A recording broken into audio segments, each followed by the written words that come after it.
Kita berjumpa lagi dalam Solusi SDM. Teman-teman dari Magnet Solusi Integra MSC Consulting sudah hadir di studio. Narasumber tamu juga sudah, semuanya dalam kondisi sehat. Ya kurang-kurang sehat sedikit gak apa-apa ya. Yang penting semuanya alhamdulillah kita sehat. Saya Aldi Susanto yang akan memandu program ini. Tentu saja bersama junjungan saya Bu Novi Aningtyas-Tuti dari Magnet Solusi Integra MSC Consulting. Bu Novi, salam sehat selalu. Salam sehat Mas Aldi, puji Tuhan ya, sehat. Alhamdulillah Bu Novi sehat. Mas Jainal ya. Kok tebak wajah gitu? Iya, Mas Jainal apa kabar, sehat? Alhamdulillah sehat Pak. Sehat, monggo kita akan ngobrol-ngobrol nanti dan kita menghadirkan teman-teman dari MSC menghadirkan Mbak Ratih Paramita, psikolog ya. Beliau ini sekarang menjadi staf pengembangan SDM PT Pelindo Daya Sejahtera. Jadi Mbak Ratih ini dari Pelindo Daya Sejahtera. Salam sehat Mbak Ratih, apa kabar? Baik, alhamdulillah. Walaupun batuk-batuk tipis ya Pak. Ya tipis, nggak apa-apa. Tebel juga nggak apa-apa. Tenang aja, kami semua insya Allah sehat. Mbak Ratih, selamat datang di perbincangan ini. Dan hari ini kita akan ngobrol tentang adaptive leadership. Jadi mencari pemimpin yang pinter mengadaptasi berbagai kondisi, kira-kira kayak begitu. Iya. Benar begitu Bu Novi? Iya Mas, jadi pagi ini kita akan membahas tentang kan gini, organisasi itu setiap saat pasti menghadapi tantangan gitu ya. Dan beberapa saat yang lalu kita juga menghadapi tantangan yang luar biasa. Dan ke depan ini tantangannya pasti akan lebih besar. Nah, menghadapi situasi yang seperti itu seringkali kan pendekatan yang kita ambil untuk menyelesaikan masalahnya itu adalah dengan cara-cara lama yang sudah pernah kita pakai. Cara-cara yang sistematis kayak gitu. Terus kemudian keputusannya diambil berjenjang. Jadi birokratis kayak gitu gitu. Nah, ini ternyata pendekatan yang dilakukan seperti ini kurang efektif karena itu tadi. Kalau situasinya benar-benar dalam situasi yang sulit, yang sangat challenging, maka kita nggak bisa melakukannya dengan cara-cara yang sudah pernah dilakukan, yang biasa. Terus kemudian harus diambil orang dari atas, misalnya berjenjang seperti itu, gitu. Jadi pendekatannya harus lebih fleksibel, lebih sesuai dengan tepat dengan sasaran yang akan diselesaikan seperti itu. Nah, karena itu perlu seorang pemimpin ini melakukan adaptive leadership yang adaptif begitu ya. Betul. Ini menjadi menarik kalau kita menarik lebih lebar begitu, kita mau pilpres. Nah, ini saatnya untuk para capres-capres bakal calon presiden itu mendengarkan bagaimana menjadi leadership yang adaptif, menjadi leader yang adaptif itu seperti apa begitu ya. Saya ke Mbak Ratih dulu sebelum ke Mas Jainal. Mbak Ratih, cerita sedikit soal Pelindo Daya Sejahtera, boleh? Boleh. Jadi Pelindo Daya Sejahtera itu anak perusahaan ya. Anak perusahaannya Pelindo ya. Pelindo, Pelabuhan Indonesia. Nah, sekarang kan ini kita sudah merger ya. Jadi PT Pelabuhan Indonesia ini sudah tidak ada 1, 2, 3 lagi. Oh gitu ya.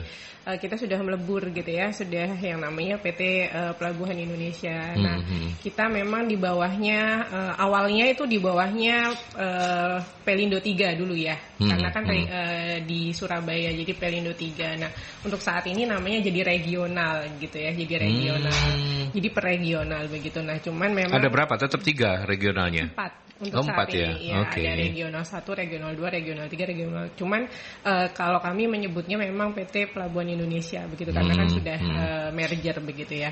Nah, kami memang fokusnya adalah untuk pemenuhan tenaga kerja yang waktu itu karena masih di Pelindo 3, jadi fokusnya hanya di area untuk Pelindo Jawa 3. Timur.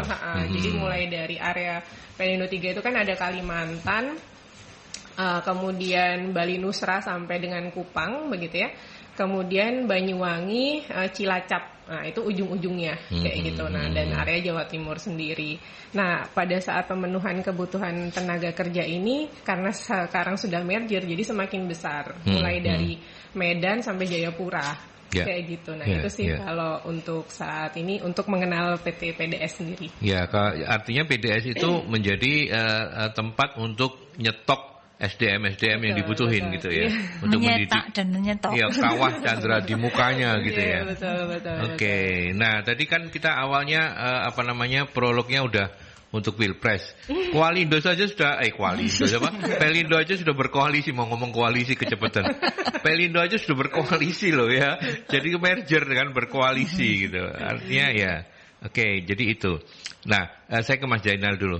Hari ini kalau kita bicara soal leader yang adaptif, seperti apa ciri-cirinya menurut Anda? Oke, kalau berbicara terkait adaptive leadership untuk ciri-cirinya mungkin karena sifat organisasi ini yang terus dinamis Pak ya, sehingga kita perlu untuk mengikuti perkembangan zaman dan juga terkait karakter-karakter yang ada di dalam pemimpin juga harus otomatis harus mengikuti seperti itu. Nah, kemungkinan seperti itu tentunya kita perlu untuk emotional intelligence yang sesuai sehingga kita mampu untuk menerapkan bagaimana sih terkait pengelolaan emosi ini untuk bisa mampu memimpin generasi yang sekarang ini seperti itu. Kemudian terkait selain emotional intelligence juga ada keadilan dalam berorganisasi. Seperti ini tuh seperti apa sih dalam membuat kebijakan yang bagus, kemudian kebijakan yang tepat untuk menentukan gimana untuk menyelesaikan masalah yang efektif di saat ini seperti itu. Kemudian ya kita selalu mengikuti perkembangan yang ada saat ini sehingga kita terus update informasi, kemudian kita tahu penerapan kepemimpinan yang tepat itu seperti ini sehingga terus update seperti itu Pak. Dan juga tentunya transparansi. Transparansi di sini terkait ketika ada permasalahan apa, kemudian terkait untuk diskusi untuk menentukan gimana sih membuat suatu keputusan yang tepat sehingga kita apakah perlu melibatkan anggota kita atau hal-hal semacam itu perlu kita untuk pelajari dan perlu untuk mengikuti perkembangan zaman seperti itu sih Pak. Oke. Dengan dengan identifikasi yang sudah disampaikan oleh Mas Jainal, kita selalu selama ini menghadapi dua hal Bu Novi. Pemimpin itu diciptakan atau dilahirkan gitu ya. Artinya orang itu terlahir sebagai seorang pemimpin atau sebenarnya bisa kok mencetakkan. Nanti kita tes ke Pelindo Daya Sejahtera begitu ya.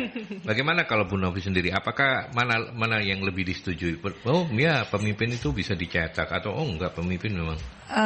Yang jelas dia bisa dicetak gitu ya, dicetak. Artinya bukan dilahirkan gitu karena tidak semua orang pada dasarnya itu dari awal punya bakat seperti itu. Ada beberapa orang yang gitu memiliki gitu, tetapi itu tadi dalam perkembangannya kan pasti interaksi dengan lingkungan, diasah dan ditempa oleh lingkungan sehingga kemudian itu akan membentuk karakter leadernya seperti itu. Jadi kalau menurut saya sih ini bisa dibangun lah gitu. Orang bisa dalam perkembangannya itu kemudian mereka dididik untuk kemudian siap untuk jadi seorang leader gitu. Gitu ya. Nah, kalau dari Pelindo Daya Sejahtera. PDS gitu. Ya, kalau dari PDS sendiri selama ini Mbak Rati udah mencetak berapa pemimpin coba? Kalau di PDS sendiri itu begini Pak. Jadi kan karena kebetulan dari budaya organisasi kami itu ada akhlak. Nah, kebetulan dari akhlak itu salah ini satu. apot ini ya, berat ini. Mau puasa ini soalnya. Ya, oke, bercanda. Nggak apa-apa Pak. Akhlak ya, oke. Nah, akhlak itu kan singkatan ya sebenarnya, ada amanah, akronim gitu ya. Ada amanah dan lain sebagainya. Nah, A yang di terakhir itu adalah adaptif sebenarnya. Nah, jadi sebenarnya kalau dari kami kita belum ngomongin tentang bagaimana leadernya, tetapi bagaimana cara membentuknya Bu Novi ya. Jadi setiap hari gitu ya kami mencoba untuk memasukkan itu lewat budaya organisasi kayak gitu. Jadi memang kita tidak segan-segan ya istilahnya untuk memberikan pelatihan terkait dengan akhlaknya itu sendiri. Jadi bagaimana kami menginternalisasi budaya akhlak itu kepada seluruh karyawan terlebih dahulu gitu. Nah, bagaimana kalau misalkan dia sudah ditempatkan begitu ya, yang udah jadi leader nih kayak gitu. Ya tetap yang pertama tetap untuk internalisasi budaya itu karena kan ini ketika merger itu kan pasti ada pergeseran budaya. Ya, jadi kita internalisasi dulu budaya itu, kemudian baru kita berikan pelatihan-pelatihan yang mungkin kalau misalkan terkait dengan adaptive leadership ini pelatihan-pelatihan strategis ya terkait dengan bisnis pelabuhan Indonesia ini itu seperti apa, kemudian tentang terkait dengan analytical thinking dan problem solving yang memang bisa digunakan untuk bisnisnya kita saat ini, karena kan bisnisnya kita ini terus bergerak ya, kayak gitu. Sejauh ini sih seperti itu Pak. Gitu ya. Iya. Kalau boleh tahu PDS sendiri itu cuman ada yang di tempatnya Mbak Rati atau kan sekarang udah merger nih, atau ada tempat lain juga, mungkin Jakarta ada PDS juga. Oh gitu. Jadi, tetap ada 4 sesuai dengan regional yang dulu itu, pelabuhan 3, pelabuhan berapa gitu. Iya, jadi untuk penempatannya itu memang kita per area. Jadi ada kita menyebutnya untuk pusatnya sendiri itu ada, kalau dari PDS-nya ya, pusatnya di Surabaya Pak, kayak gitu. Oh, pusatnya di Surabaya. Betul, malahan. Oke. Iya, karena kan memang berdirinya awalnya di regional 3 gitu ya Pak ya. Tapi kami juga ada di Jakarta untuk kantor perwakilan. Oh, artinya selama ini yang punya kawah Chandra di muka itu baru pelabuhan 3 ya? Iya. Sebelum merger ya? Betul, karena kan kami di bawahnya pelabuhan 3 waktu itu. Nah, karena sekarang merger, maka yang punya anak perusahaan yang punya anak perusahaan bidang untuk usaha ini, iya, bidang usaha ini hanya yang di 3 Pak, kayak gitu. Oh gitu. Betul. Cuman kan ini kan PDS ini kan Sespim nih ya. Kan Sespimnya Pelindo, sekolah pimpinan gitu kan. Oh, kita ke penelpon dulu deh. Selamat pagi Merkuri. Selamat pagi. Assalamualaikum warahmatullahi wabarakatuh. Waalaikumsalam. Sehat Pak Sumarwito? Sehat. Alhamdulillah. Enggak. Saya kan itu MSc sama Pelindo itu kan teori-teori semua. Masa? Iya, teori. Itu pemimpin itu bisa dicetak, ya toh. Bisa karena bakat, ya toh. Juga bisa KKN. Oh. Iya, gak percaya. Ya kan kita nggak ngajarin yang KKN ya, tapi boleh monggo silakan. KKN gimana Pak? Contoh ya, dari zaman dulu sampai sekarang, yang ampuh itu mesti KKN dan duit. Ya. Terus begini, saya ngalami sendiri loh Mas. Saya ngalami sendiri. Saya ini mau protes bahwa polisi itu sekarang masih terlibat pungli atau apa gitu. Terus ngurus STN juga ada pungli, ada calo atau apa. Ya. Dulu itu galak itu radio tonggomu itu. Saya kira gak galak, soalnya dia dari keperucut yang kayak posko itu ngomong Pak, aku oleh pesanan teko Bu Risma waktu itu, dan aku oleh pesanan teko polisi. Kalau Bapak mau protes, ayo tak hubungkan ke polisi. Karena kesehatan itu harus ke polisi, tidak boleh dokter lain kan bodoh. Sing pinter kan dokter polisi tok. Regane larang, ya kan 60.000, kalau dokter lain itu 30.000 cumaan. Ya, itu kan sudah. Terus calo itu udah ada Pak. Apaan aku ngurus perpanjangan ST aja tetap ono calo lebih cepat. Semua itu bisa di KKN semua. Lah Pelindo ini iso lah. Lah momone sing merintahno menteri atau apa, kamu kudu ngene gak iso. MSc juga didikan sing gampang-gampang lah wis ana tekanan. Soalnya radio sing apa itu bagus-bagus biar dia soalnya wis terkenal, saya ditekan terus cuma Merkuri itu biyen banyak gak terlalu galak ya, kalau sing radio galak saya wedi kabeh. Nah itulah, tolong ya apa caranya lah sing ngadepi uang-uang kayak aku iki lho gitu. Oh iya. Terima kasih. Baik. Assalamualaikum warahmatullahi wabarakatuh. Waalaikumsalam. Cara menghadapi orang seperti Bapak, saya dulu yang jawab ya. Kita aja makan aja Pak. Gampang. Monggo silakan, siapa yang mau komentar soal tekanan-tekanan. Bu Novi mau ditekan? Orang itu kalau nggak ditekan nggak berkembang ya. Iya harus bahkan diceplesi kadang-kadang. Iya. Itu kembali lagi ya, kalau dari pandangan saya, praktek-praktek mungkin di zaman mudanya Pak Sumarwito, mungkin itu banyak sekali masih kental gitu ya. Tapi makin kesini dengan pemimpin-pemimpin baru, saya rasa ya praktek itu nggak sepenuhnya hilang gitu ya, nggak sepenuhnya hilang. Tetapi ya masih ada, nggak sepenuhnya hilang tuh artinya masih ada, tetapi pasti porsi yang transparannya pasti lebih banyak gitu ya.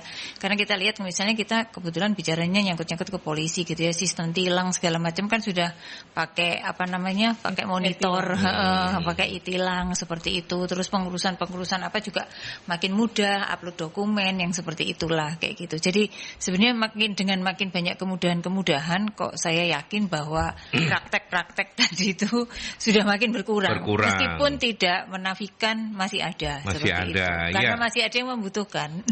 Masih ada yang membutuhkan dan keniscayaan lah ya. Selain pelacuran, korupsi itu kan sama tuanya dengan peradaban manusia gitu kan. Ada ketika manusia sudah ada gitu. Tapi monggo silakan PDS.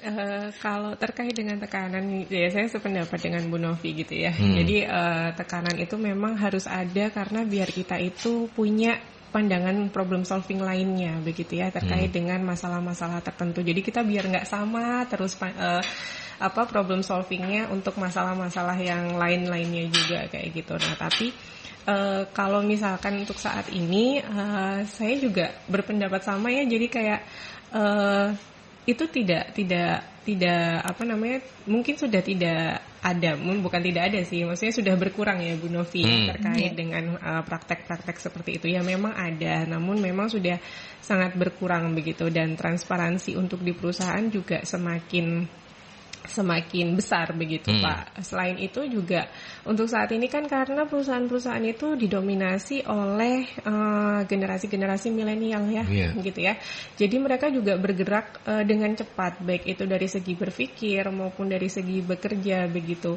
Kalaupun memang ada hal-hal yang seperti itu, nah itu balik lagi, itu bagaimana nanti proses pengembangannya. Ada juga kan kita tidak bisa melihat yang namanya KKN itu selalu buruk gitu ya.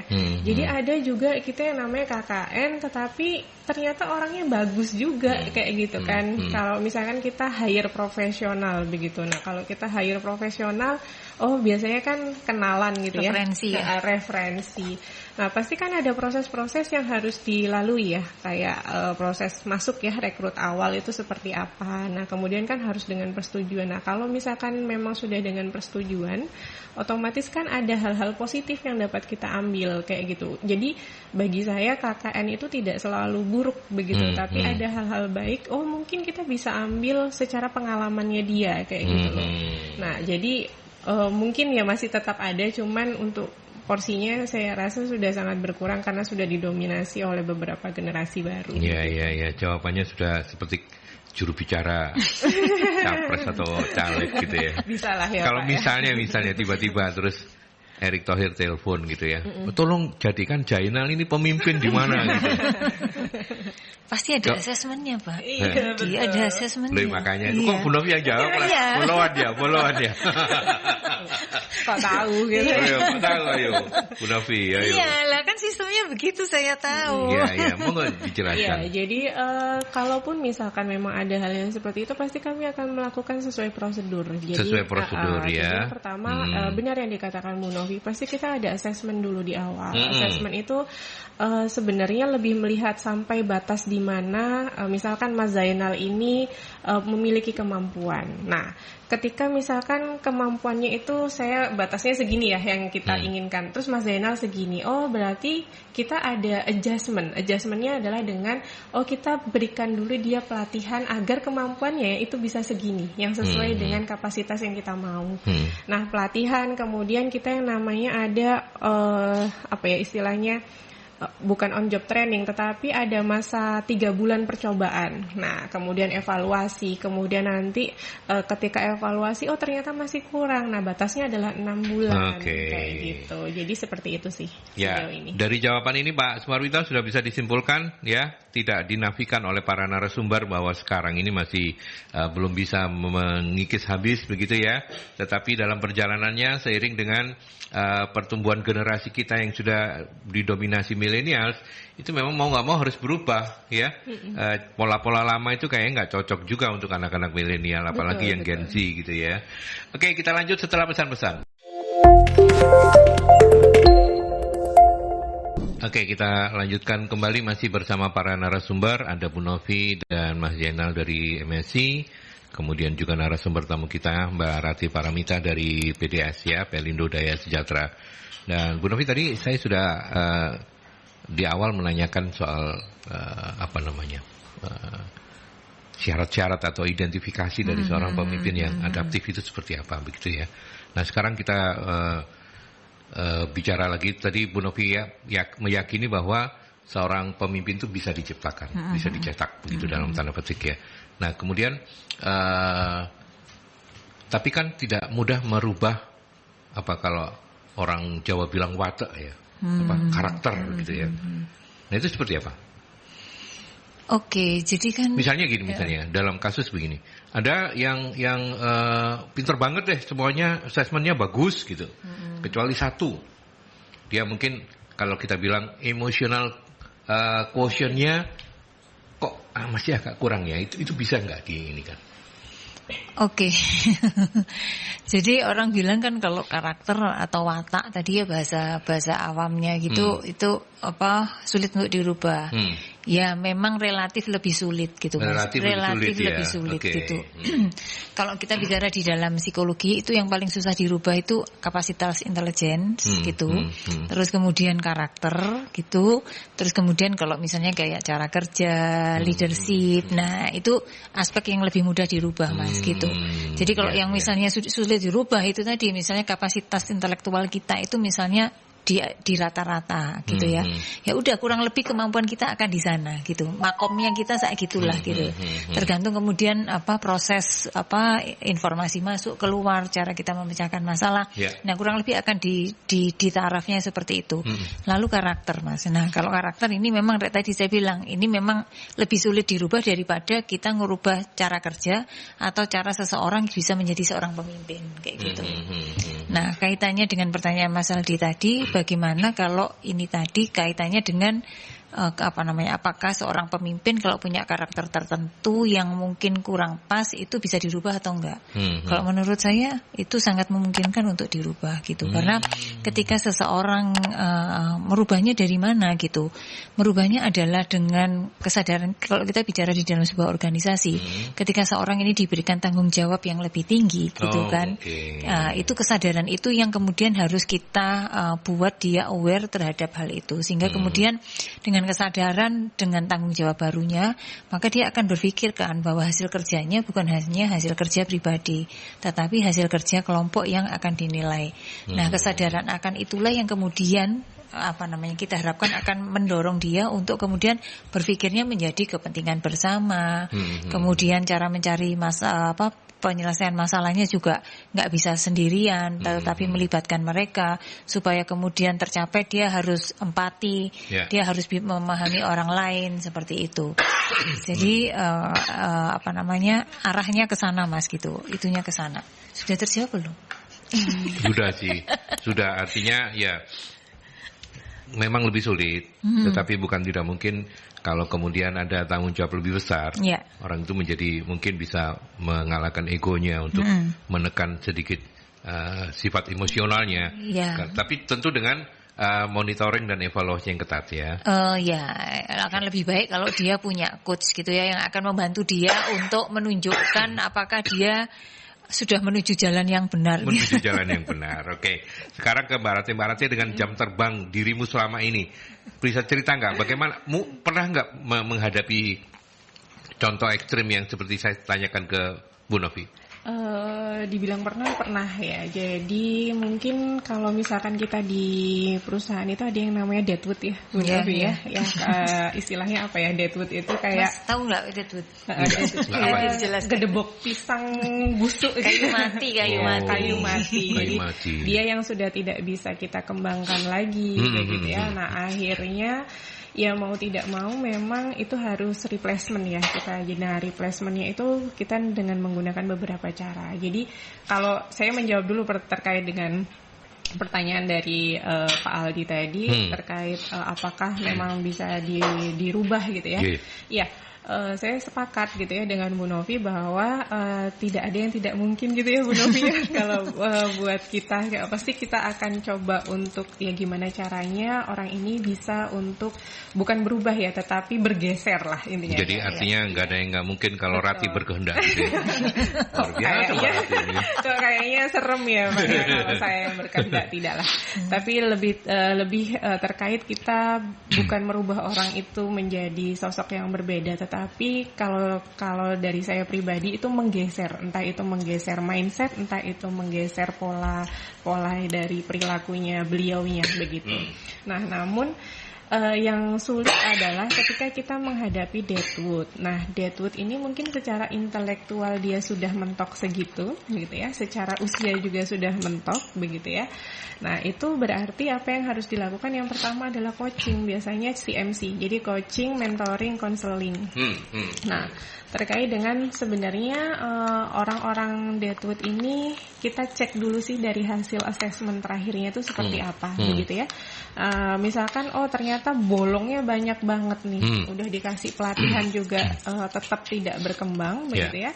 Ya sudah, berarti terakhirnya adalah CMC. Nah, CMC ini kita berarti sesuaikan dengan porsinya dia saat itu. Jadi hasil asesmen itu seperti apa? Nah, kemudian ketika memang sudah mentok, ya udah kita akhirnya cari jalan keluar dengan apa yang dia bisa lakukan begitu. Jadi kita tidak paksakan untuk menjadikan dia bisa secara strategis ya, karena kan akan sulit juga. Nah, tapi kita lihat dulu, ternyata orang ini hanya sampai di situ, ya kita kasih pekerjaan yang memang dengan kapasitasnya. Kayak gitu sih untuk selama ini. Artinya karena ini adalah manusia begitu, ada kemungkinan bahwa ketika kita mapping pun bisa salah hasilnya ya. Ternyata tidak sesuai ya ketika diintensifkan gitu ya penggodokannya. Pernah gitu nggak? Kalau hal yang seperti itu pasti pernah ya, karena setiap manusia ada faking good ya, begitu ya Pak. Jadi faking good itu ketika faking good itu keluar pasti kan semua akan terlihat baik ya, karena pembawaan setiap orang, dan orang itu biasanya yang kita lihat pertama kali adalah pesona. Pesona itu bahasa psikologi yang tampilan luar yang ditampilkan gitu ya. Jadi misalkan saya melihat Zainal ya, saya melihat Zainal, pesonanya Zainal ini luar biasa ya. Luar biasa. Padahal biasa-biasa aja. Biasa di luar loh dia tuh.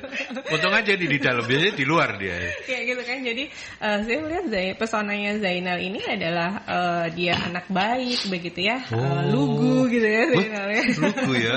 Tapi bisa jadi mungkin ya itu pesona yang ditampilkan untuk setiap orang. Nah, kadang orang terkecoh dengan hal-hal seperti itu, bisa seperti itu. Nah, kemudian kalau untuk menyangkut dengan hasil asesmen yang tadi sempat disinggung oleh Mas Aldi dan Bu Novi, itu kan kadang ada orang yang memang hasil asesmennya baik begitu ya Bu Novia, tapi ketika dia ditempatkan pada tempat kerja kok dia tidak bisa bekerja dengan maksimal kayak gitu. Nah, ini yang harus dibedakan ya Bu Novia kadang ya, karena kita tidak bisa serta-merta langsung hasil asesmen baik, orang ini kok tidak bisa kerja. Nah, itu mindsetnya harus dirubah dulu. Bukan berarti orang yang hasil asesmennya baik itu bisa bekerja begitu. Jadi hasil asesmen itu kan sebenarnya standar diri. Sebenarnya dia mampu, dia bekerja, tapi ada hal apa tuh yang harus kita gali, kenapa dia tidak perform di situ. Nah, bisa saja proses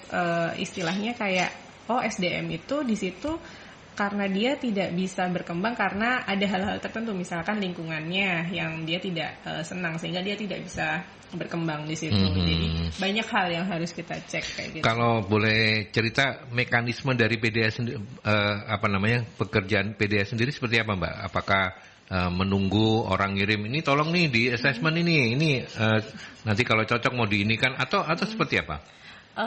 Kalau dari sistem biasanya berdasarkan pesanan begitu? Enggak. Jadi enggak ya?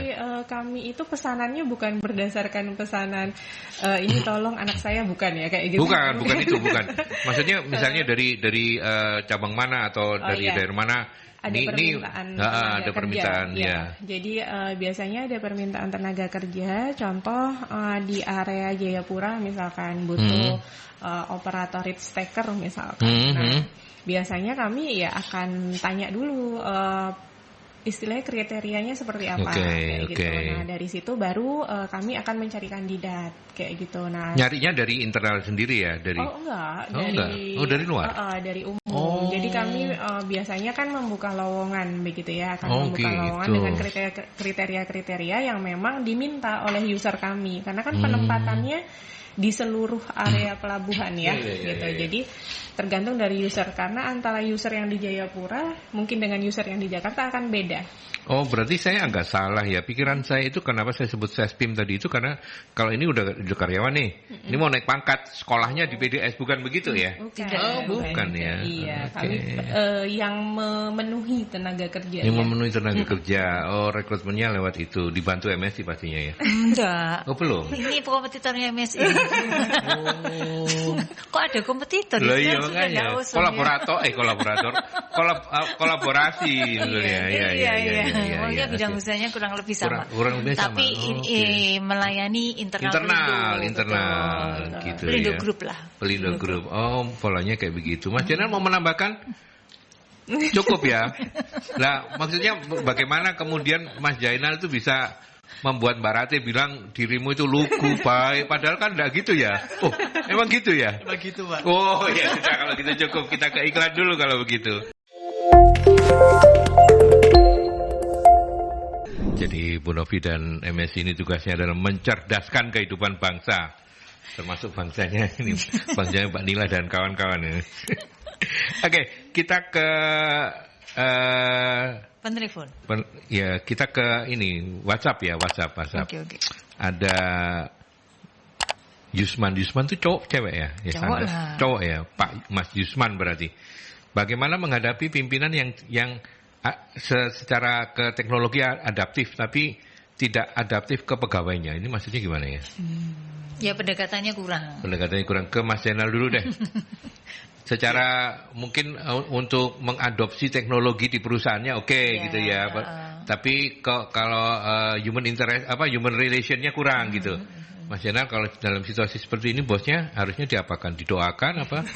Ya, mungkin kalau terkait pendekatan terkait kepada humannya kurang ini mungkin kan tadi sudah dijelaskan juga Pak ya untuk fungsi-fungsi bagaimana sih untuk bisa mengefektifkan si pejabat tersebut seperti itu. Mungkin dengan diberikan kayak pelatihan atau diberikan untuk pendekatan-pendekatan khusus seperti itu sih Pak. Lebih gimana caranya melakukan untuk melengkapi ini gitu sehingga ini mampu untuk terpenuhi kekurangannya seperti itu. Gitu ya. Oke, Mbak Rati menjawab Pak Yusman atau Mas Yusman. Apa Mbak?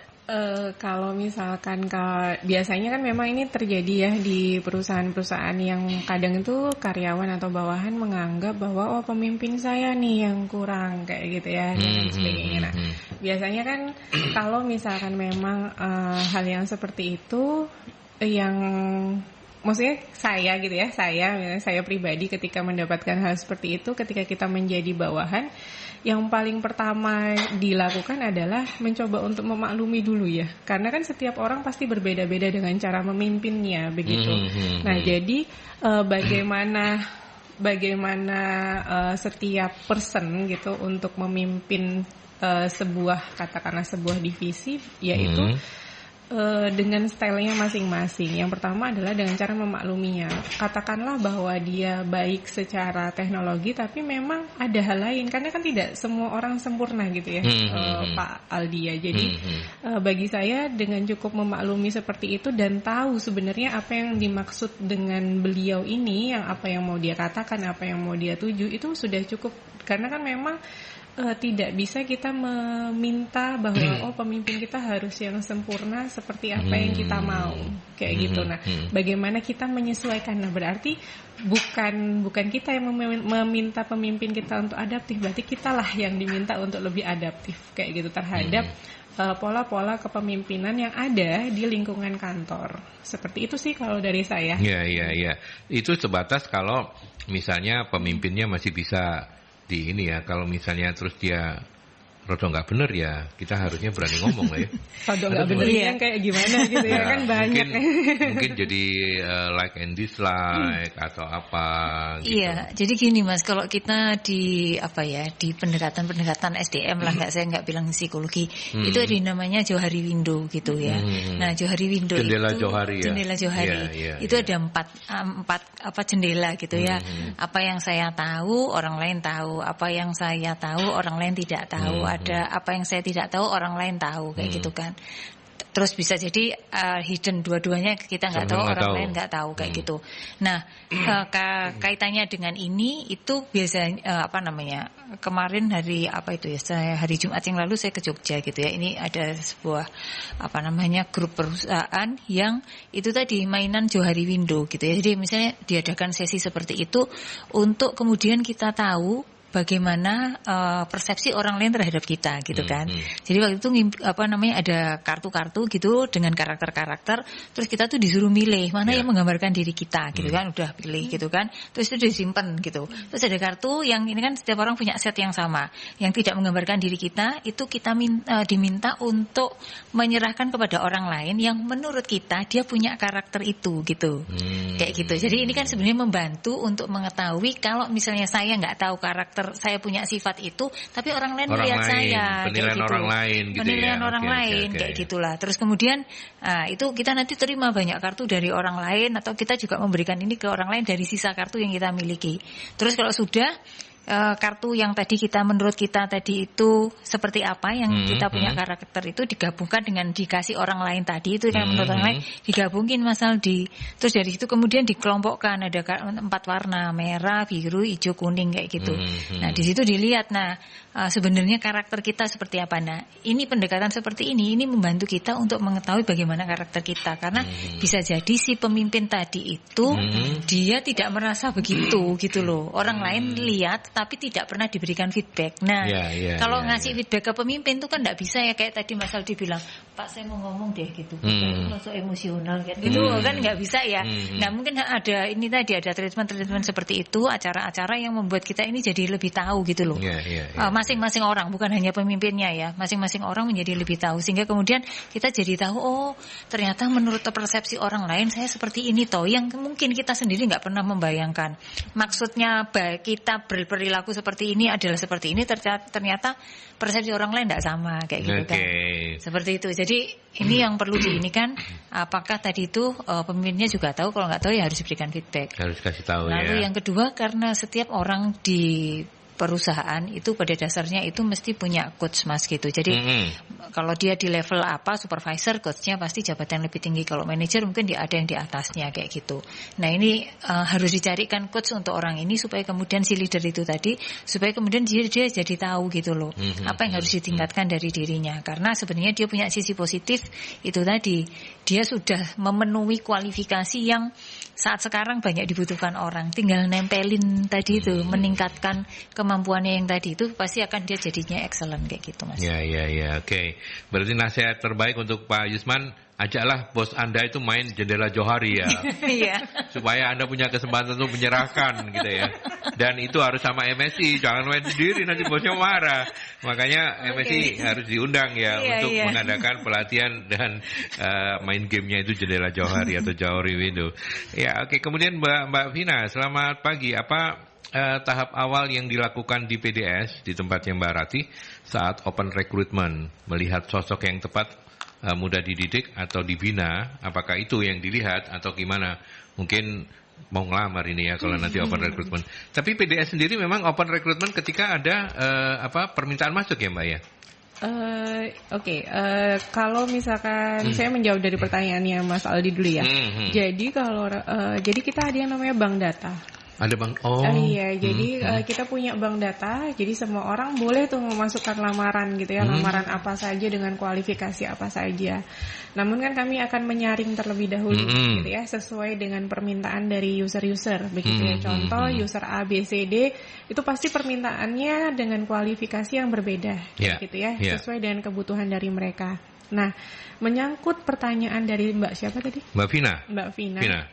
Apakah kami akan mencari pekerja yang bisa dididik atau yang gampang dididik, yang mudah dididik atau dibina. Artinya first impressionnya itu apa? Kalau open recruitment itu apa ngelihat Jainal wongin nurut, sini masuk gitu, atau gimana? Nah, jadi itu kami serahkan. Jadi serahkannya itu kepada user. Jadi ada wawancara dengan psikolog itu yang pertama. Cuman ada wawancara juga dengan user. Jadi kami hanya memberikan rekomendasi, begitu ya. Ini yang lolos secara tes psikologi seperti ini, yang lolos secara untuk wawancara dengan psikolog adalah seperti ini. Kami kasih kandidatnya, begitu. Nah, namun kemudian itu akan menjadi keputusan dari user karena yang akan menggunakan adalah user. Jadi user yang akan mewawancarai juga setelah dari wawancara dengan psikolog. Apakah nanti yang sesuai dengan apa yang ditanyakan Mbak Vina? Ya belum tentu. Pastinya akan yang sesuai dengan kualifikasi terlebih dahulu kan pasti yang dicari, begitu ya. Nah, nanti untuk pengembangannya yang seperti saya katakan di awal, kualifikasi itu tingginya segini, ternyata orangnya segini, makanya butuh adanya pelatihan untuk lebih lanjut kayak gitu. Itu sih, Pak. Ya. Oke, Mbak Vina itu kira-kira ya. Silakan untuk, jadi artinya gini, mungkin untuk membantu Mbak Vina dan teman-teman yang pingin nitip masuk database-nya itu boleh ya? Sekarang boleh ya? Email ada email. Dari nanti tinggal silakan kirim ke, saya lupa sih nama emailnya apa. Jadi ada nanti rekrutmen untuk PT PDS gitu ya, silakan kirimkan saja. Itu untuk bank data ya, tapi belum, maksudnya jangan menjadi menjadi sesuatu yang istilahnya ya, nanti jangan baper juga gitu ya kalau nggak dipanggil-panggil gitu ya, karena kan istilahnya itu bank data. Jadi kalau misalkan memang kebutuhan kami sesuai dengan kualifikasi dari teman-teman, maka kami akan panggil, begitu kan ya. Nah, apabila memang belum, nah bisa jadi teman-teman juga mungkin kualifikasinya belum cocok begitu, atau memang belum ada istilahnya kebutuhan terkait dengan tenaga kerja dengan kualifikasi tersebut. Gitu, atau website mungkin ada ya? Ada di website. Ya, cuman saya lupa karena kan untuk saat ini antara rekrutmen kan sendiri ya bidangnya. Jadi nanti ada teman-teman dari rekrutmen yang memang biasanya mengelola untuk rekrutmen khusus begitu. Nah, kalau misalkan memang mau untuk coba-coba cari informasi, silakan buka websitenya PT Pelindo Daya Sejahtera aja. Itu sudah ada langsung key-nya untuk rekrutmen. www.pelindo daya sejahtera gitu aja. .co.id ya. Dan itu semua jurusan boleh ya? Boleh apapun ya. Apapun. Oke. Jurusan Joboyo enggak? Enggak. Ini yang boleh Benowo ini. Surabaya Bus kan Benowo ikutan nanti. Oke, baik. Sambil menunggu sahabat-sahabat yang lain yang mungkin masih ingin bertanya, silakan. Tapi saya ke Mas Jainal. Mas Jainal, ketika bicara adaptive leadership itu tantangan-tantangan apa yang sepanjang pengalaman Mas Jainal temui di lapangan gitu, Mbak? Iya. Kalau untuk tantangan sendiri sebenarnya banyak Pak ya, mulai dari diri kita sendiri ataupun dari terkait pekerjaan-pekerjaan yang ada juga. Nah, kemudian tentunya ketika kita merasa bahwa kok bos saya seperti ini sih, nah tentunya kita juga harus melihat diri kita sendiri. Seperti apa sih untuk beradaptasi terkait dengan kepemimpinan yang seperti ini gitu, sehingga challenge-nya lebih ke adaptif tadi, menyesuaikan perubahan-perubahan yang ada di saat itu juga seperti itu. Jadi sehingga nanti akan bisa sejalan lah seperti itu. Nah, tentunya ini kok butuh waktu, butuh kolaborasi lah untuk melihat tadi seperti itu. Nah, tentunya juga ketika misal ada itu yang dijelaskan oleh Bu Novi tadi, ada feedback atau seperti apa seperti itu. Tentunya keterbukaan transparansi ini yang dibutuhkan dalam hal adaptif untuk bekerja dengan pimpinan. Terutama ketika pemimpinnya orang baru ya, yang mungkin baru dihadirkan dari tempat yang lain, itu juga menjadi lebih sulit lagi ya? Iya betul, karena kita juga belum tahu gimana sih karakternya pemimpin saya yang saat ini seperti itu, sehingga kita juga butuh melihat dari sisi kita juga, kemudian memaklumi tadi juga, dan juga ada kesempatan untuk ketika ada bisa memberikan feedback, sehingga itu benar dimanfaatkan yang maksimal seperti untuk mengetahui gimana kita bisa bekerja secara bersamaan seperti itu. Ya, kita bisa belajar juga dari grupnya Pelindo yang luar biasa gemuk ini ya, untuk adaptive leadership gitu ya. Mungkin apakah tidak boleh kapan-kapan kita ngobrolin adaptive followers gitu, jadi anak buahnya itu masa yang adaptif harus pimpinannya saja gitu.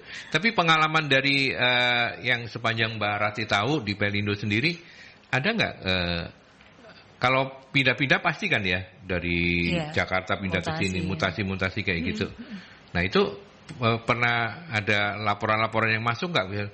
Ini terjadi kegaduhan ini ekstrimnya ya. Terjadi kegaduhan nih karena pemimpin barunya nggak adaptif gini segala macam kayak gitu, ada nggak? Kalau untuk selama ini di PDS itu sudah melakukan mutasi gitu ya, ke beberapa regional begitu.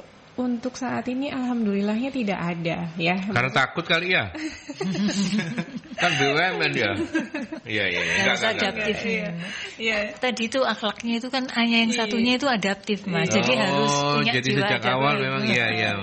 Berarti saya salah menanyakan ke karena pasti nggak ada jawabannya ya. Oke. Itu gimana? Tapi memang sebelum kami berangkatkan untuk dimutasi itu pastinya kami akan melakukan CMC terlebih dahulu ya. Jadi kayak istilahnya coaching kepada calon-calon kami begitu ya. Contoh misalkan ada yang mau dimutasi ke Jakarta gitu.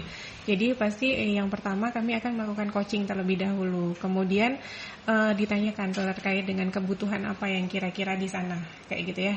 Jadi kan sebelum kami berangkatkan, orang tersebut pasti akan kami, maksudnya sebelum kami tempatkan di situ, orang itu akan kami berangkatkan melihat situasi yang ada di wilayah tersebut itu seperti apa. Nah, ketika di wilayah tersebut misalkan ternyata kami butuh, misalkan ada kebutuhan tenaga kerja 2 orang tambahan kayak gitu ya untuk ini. Oke, kalau misalkan belum bisa dipenuhi dalam jangka waktu dekat, apa yang harus dibutuhkan? Jadi kami mencari solusi terlebih dahulu terkait dengan kebutuhan tersebut. Nah, sehingga pada saat orang itu ditempatkan di lokasi itu istilahnya meminimalisir untuk adanya kegaduhan seperti itu. Jadi contoh misalkan terkait dengan tagihan pekerja, terkait dengan gaji pekerja dan lain sebagainya, karena kan di setiap wilayah itu kami membawahi beberapa ribu ya pekerja di wilayah tersebut. Jadi contoh di wilayah Jakarta misalkan ada 4.000 pekerja misalkan yang kami bawahi. Nah, agar tidak ramai mungkin kami akan menyediakan satu admin yang memang bekerja untuk proses gaji. Nah, jadi istilahnya istilahnya karyawan manajemen kami yang kami mutasi ke sana itu tidak serta-merta kayak orang hilang gitu ya, dalam tanda kutip orang hilang. Jadi kami penuhi dulu kebutuhannya apa seperti itu terkait dengan yang untuk di area kantor, baru kami tempatkan. Seperti itu sih sejauh ini untuk meminimalisir. Untuk meminimalisir yang dalam tanda petik kegaduhan tadi. Kalau di pengalaman Bu Novi sendiri yang menangani perusahaan-perusahaan swasta, mungkin dinamikanya lebih kelihatan ya soal penolakan atau apa. Nah, bisa cerita nggak selama ini pengalaman Bu Novi sendiri? Iya. Kalau dari pengalaman kami nangani klien itu lebih ke masalah-masalah ya itu tadi, dengan kompleksitas pekerjaan yang baru itu dia masih belum bisa adaptasi. Terus kemudian dengan orang-orang karakter lingkungan yang seperti itu. Karena itu tadi tidak ada persiapan onboarding kalau orang mau dimutasi kayak gitu Mas. Jadi ketika mau memutasi memang sebaiknya ada proses-proses untuk menyiapkan dia supaya kemudian jadi lebih ready dengan situasi-situasi yang dihadapi di tempat baru dia mau ditugaskan kayak gitu Mas. Seperti itu. Gitu. Dan artinya pemimpinnya harus yang lebih dulu adaptif, itu harusnya harapannya ke pemimpinnya ya. Karena dia yang akan memimpin anak-anak buahnya gitu ya. Iya. Jadi orang yang akan ditempatkan di sana dalam posisi memang dia sudah pemimpin gitu kan. Itu tadi ya satu, makanya ketika orang jadi seorang pemimpin di sebuah unit kerja, baik itu supervisor, asmen atau kemudian dia jadi manajer, itu kan sebaiknya dia mengikuti pelatihan dasar kepemimpinan kayak gitulah, kayak LDK-nya gitu. Sehingga ketika dia ada di posisi itu, dia kurang lebih ngerti apa yang diharapkan, peran tanggung jawab apa yang diharapkan dia dari jabatan barunya.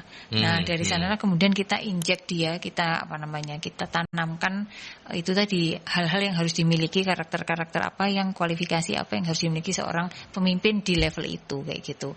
Sehingga kemudian itu akan membantu dia di proses kerjanya. Misalnya kayak gini, ada seorang dari yang operator atau pelaksana gitu, terus kemudian dia diangkat menjadi ketua kelompoknya kayak gitu ya, ketua kelompok atau misalnya superintendennya seperti itu. Nah, yang seperti ini kan harus membuat dia ini harus kemudian dia disiapkan gitu. Oh, ternyata merencanakan pekerjaan seperti ini gitu ya. Terus kemudian ketika tadi itu peran tanggung jawabnya apa, terus merencanakan pekerjaan seperti apa, kemudian melakukan evaluasi seperti apa, melakukan komunikasi yang efektif, memberikan instruksi seperti apa. Nah, kayak gitu-gitu itu harus diberikan, Mas, karena kalau enggak itu tadi dia akan tetap dengan style lamanya gitu. Padahal dia sekarang sudah dengan baju baru kan, sebagai seorang yang mungkin punya anak buah mungkin 10 atau 15 gitu. Sementara dia masih dengan gaya kerja lamanya, di mana dia hanya orientasi pada apa yang dikerjakan sendiri kayak gitu. Nah, ini cara-cara seperti inilah yang kemudian perlu kita persiapkan seorang pemimpin supaya kemudian dia nggak kagok dengan peran dan fungsi barunya ini. Iya. Itu adalah istilahnya seideal itulah yang harusnya dipersiapkan begitu ya. Meskipun saya percaya dalam implementasinya di lapangan, karena ini lagi-lagi memimpin manusia, bukan yang ketepok tadi itu ya. Itu kan berarti kan artinya kan dinamika pasti ada gitu Dinamika pasti ada. Nah, ini sekaligus sebagai closing statement saya mulai dari Mas Zainal dulu. Mas Zainal, bagaimana seorang pemimpin yang adaptif itu harus menghadapi hatersnya? Karena ya kan haters kan pasti ada orang yang banyak lah ya karyawan bawahan itu kan selalu kayak begitu gitu. Bahasanya jadi hater gitu. Keren gitu. Gimana? Tentunya sebagai seorang pemimpin tentunya harus bisa melihat dari berbagai perspektif, Pak ya. Nah, untuk bagaimana sih menghandle haters ini mungkin seperti itu, untuk penyikapan yang bijak seperti apa, sehingga nanti kita bisa memutuskan atau menentukan bagaimana saya bertindak untuk kedepannya, tentunya sejalan dengan tujuan organisasi yang ada yang diemban saat itu sih. Gitu ya. Nah, saya nggak tahu apakah saya boleh menanyakan ke Mbak Rati, karena kan sudah ada akhlak tadi itu. bisa dijawab. Tapi mungkin sebagai closing statement juga boleh ya, Mbak Rati. Hebat-hebatnya seorang pemimpin itu pasti kan belum tentu bisa atau tidak mungkin bisa menyenangkan semua orang begitu ya. Nah, apa yang boleh dinasihatkan? Mungkin talk show kita sedang didengarkan oleh para manajer di level menengah begitu ya, yang ternyata juga masih pusing. Haters kayak netizen aja ada hatersnya. Apa Mbak Rati? Diajak makan kali ya. Itu kalau hatersnya ada 20 bagus lah nanti. Tapi ya itu pendekatannya mungkin gitu, ngajak ngopi, ajak nongkrong gitu ya.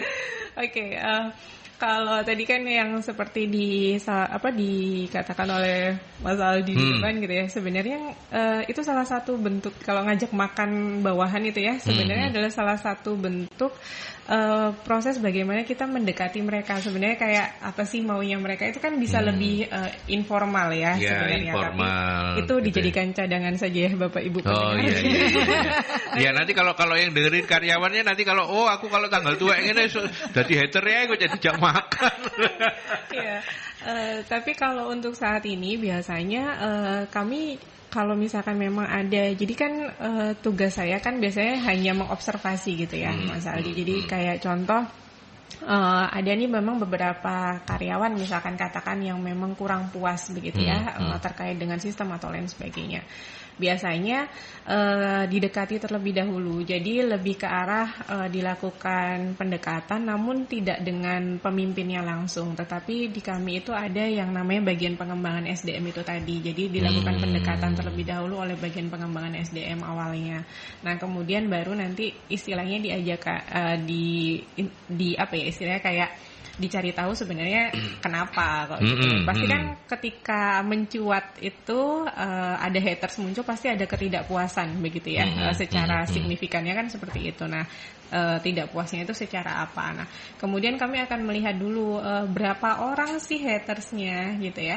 Kan kalau dalam lingkungan kantor biasanya kalau misalkan ada satu pemimpin hatersnya itu katakan satu misalkan, berarti sebenarnya yang bermasalah kan hatersnya ya. Hatersnya bukan.